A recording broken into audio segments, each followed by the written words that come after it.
Abadu. Sus, yeah. Yesus.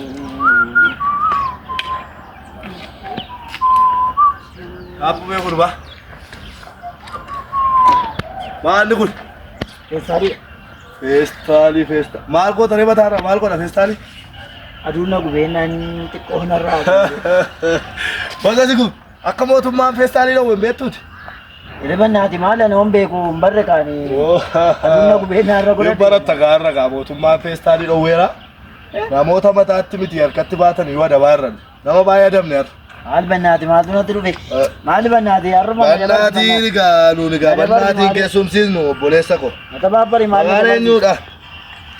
Maqaan koo maal koota? Ila dabamta amma qarshii 50. Maqaan koo jiraata. Jiraata isa faarfatu ati? Qarshii 50 nuudha. Maaltu natti dhufe? Qaama seeraatti oli naasee. Seesta? Qaama seeraatti achi oli naasee. Qarshii 50. Daf. Maal bannaati beektaati bannaati har'uma dabarsi. Qaama seeraatti oli jaallatin. Isa amma kana uffatte iyyuu gana hin dabalan. 60. Maaltu ta'uu bannaati? Qarshii 60 naadha. Daf. Bannaati. Maa jechuudha? Siistemii qaama seeraatti oli naasee. Qaama seeraatti oli naasee. Qarshii 50. Daf. Baabbari maaliif mati? Sin tabaabbaru. 60 daa'imni kirkirii kee wajjin. Qarshii 60 fiti. Bakka amma ta'u dabarsiiti. Wayyaare. Dabarsi. Wayya moo? Garuu lammataa akkasirratti argina kan. Nan gatamoo maalin godha reessuutti hin gatamoo? Gattee immoo dabaltaaree 10,000. Kiisii keessa kaayee amma dafii mana biratti dhaqee gubii urufarratti. Dafi akkasirra argina sitti. Eesh.